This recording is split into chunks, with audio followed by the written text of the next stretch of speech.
Hello learner, welcome to this module titled Non-Ruminant Animals. In this topic, we are going to look at the overview of some of the non-ruminant animals, including poultry.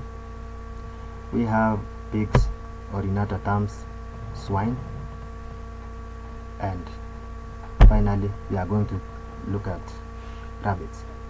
Learning outcomes. Describe at the end of this topic, you should be able to describe the economic importance, significance, and agricultural roles of poultry, pigs, and rabbits. The second one is that you should be able to identify and explain the detailed anatomy of poultry, pigs, rabbits.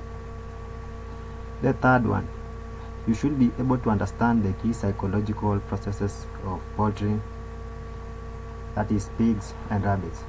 And finally, you should be able to apply knowledge of anatomy and physiological processes of pigs, poultry, and rabbits. Specifically in poultry, we are going to talk about chickens. So the first one is poultry. Economic importance and roles in agriculture. We have meat and egg production. Poultry, particularly chickens, are primary sources of meat. That's in their category. We have broilers, which are source of meat, and layers, which are source of eggs, contributing significantly to food security and nutrition. It's also a source of income. That is, it provides a livelihood for many farmers. And finally, a source of byproducts for various industries, including fertilizer production and crafts. Anatomy of poultry. We have the external anatomy and the internal anatomy. In the external anatomy, these are the physical structures such as feathers, or rather physical things we can see. That's their characteristics. They have feathers, combs, wattles, beaks, claws, and shanks. And then we have the internal anatomy, where we have the digestive system consisting of the beak, esophagus, all the way to the intestines, and finally the cloaca. The second one under internal anatomy is the respiratory system, which consists of the nostrils, trachea, syrinx, or in other words, voice box, lungs, and air sacs. Then we have the reproductive system, which consists of ovary and oviduct in hens. We also have testes and cloaca in roosters. The roosters are the male chicken. Then we have the physiological processes and biological functions. The first one is thermoregulation. Chicken use feathers for insulation and panting to regulate body temperature. Reproduction. Hens are oviparous, hence they lay eggs which are already, or rather eggs which will be fertilized externally. Respiration.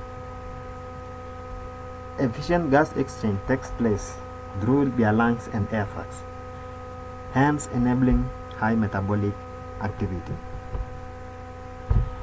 The second category of non-ruminant animals is pigs, or as earlier I told you, in some terms you can call them swine.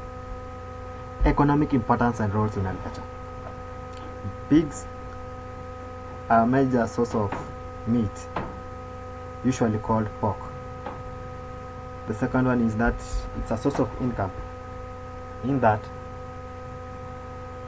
pig farming provides jobs and income to various people, including farmers and other workers in the farm. Byproducts.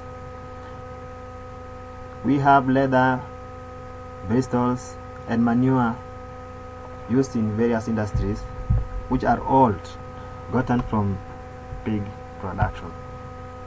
The anatomy of swine. We have the external anatomy, which consists of the snout, the ears, tusks in bows, and we have the tail.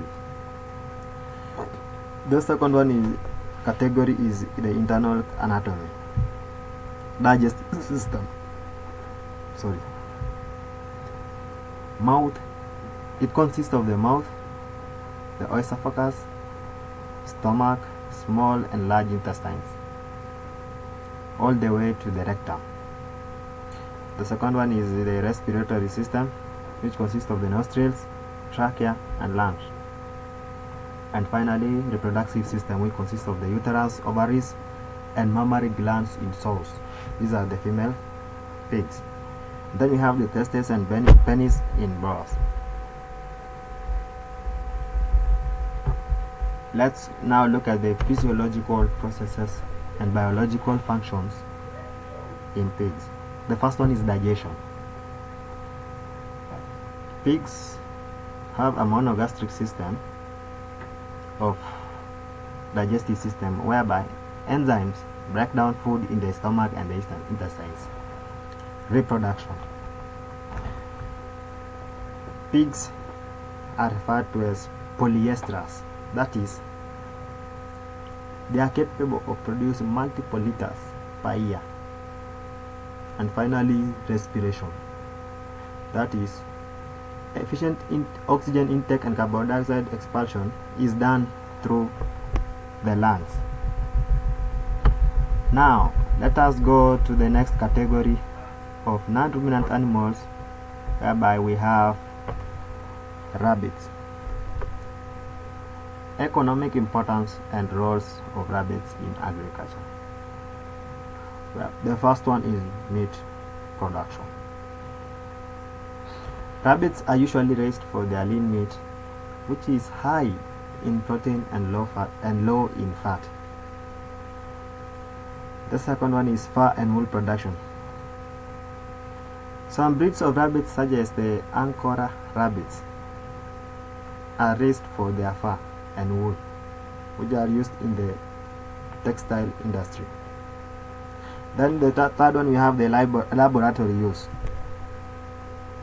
Frequently used in research due to their size and productive rate, and also their ease of handling.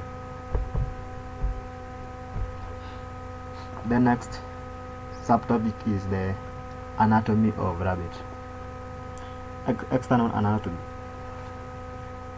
As you all know, rabbits are characterized by long ears, strong hind legs, and a short tail. We have the internal anatomy. The first one is the digestive system. It consists of the mouth,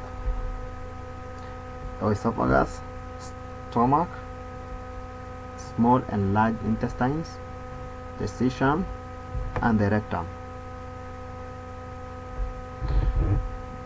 Let's also look at their respiratory system, which consists of the nostrils, the trachea, and the lungs.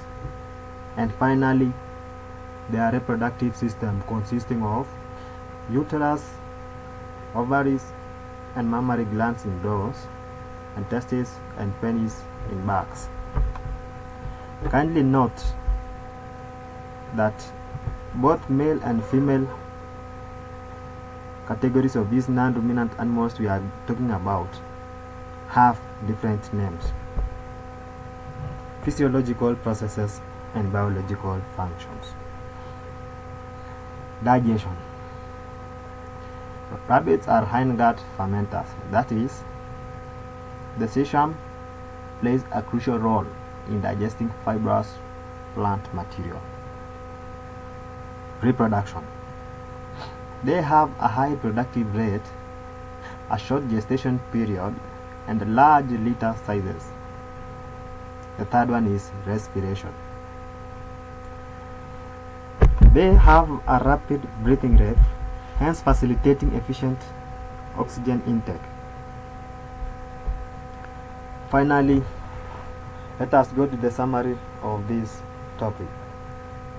As you all know, non-ruminant species such as poultry, pigs or swine, and rabbits play a crucial role in agriculture, providing meat, income, and other valuable products.